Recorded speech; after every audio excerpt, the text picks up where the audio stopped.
కలకత్తాలో ఒక circus company అంట మన దేశంలో జంతువుల్ని బ్యాన్ చేసినారు, సర్కస్లో ఆడించకూడదు, జంతు ప్రేమికులందరూ గొడవ పడితే. సో ఆ కంపెనీ వాళ్ళు ఏం చేసిందంటే 10 పులుల్ని తీసుకుపోయి అడవుల్లో వదిలేసిండట. వారం రోజుల తర్వాత ఆ 10 పులుల్లో 7 పులుల్ని అడవి కుక్కలు వేటాడి చంపిస్తాయంట. విన్నారా గమ్మత్తు? పులుల్ని ఎవరు వేటాడినారు? అడవి కుక్కలు. పులులు అంత ఈజీగా ఎట్లా చచ్చిపోయినా చెప్పండి? Because they belong to circus. వాళ్ళ పెంపకం సర్కస్లో జరిగింది. వాడికి రెడీమేడ్ ఫుడ్ తినడం అలవాటు అయిపోయింది. వేట అన్న న్యాచురల్ స్వభావాన్ని ఆ పులులు మర్చిపోయినాయి. అవి పసిగట్టిన అడవి కుక్కలు వీక్ అయినా సరే అవన్నీ కలిసి కట్టుగా దాని మీద దాడి చేసి చంపేయడం జరిగింది.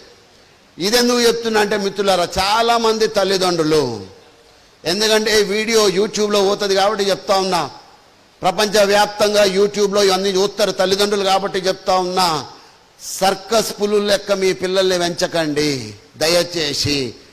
వాళ్ళకు ఒక హిమ్మత్ అన్నది ఇవ్వాలి. చాలామంది తల్లిదండ్రులు చెప్తున్న పొరపాటు, ముద్దుగా పెంచు, ముద్దుగా, నా బిడ్డకు ఏమవ్వదు, బండిలో కార్లో దింపుతాడు వాడు బుడ్డోడు, వాని కారు ఎందుకు చెప్పండి.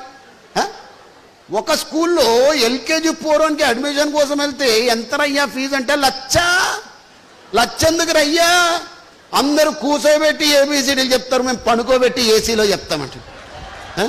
వానికి పనుకోబెట్టి చదువు చెప్తే చదువు అంటుతుందా? అరే అబ్దుల్ కలాం గారు ఎట్లా పోయినారు స్కూల్కి? పెద్దోళ్ళు ఎట్లా పోయినారు స్కూల్కి?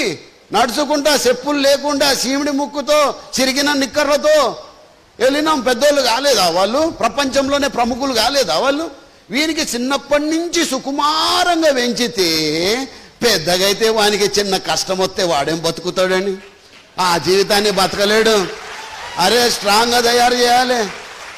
చాలామంది మొన్న పేపర్లో చదివిన, వానికి 3 నెలలంట పుట్టి పాన్ అట, pan card at the age of 3 months. వాని బ్యాంక్ బ్యాలెన్స్ 1.5 కోటి. తల్లిదండ్రులు మర్చిపోతారా? ఇన్ని కోట్లు వేసినా నా బిడ్డ పేరు మీద, అన్ని కోట్లు వేసినా.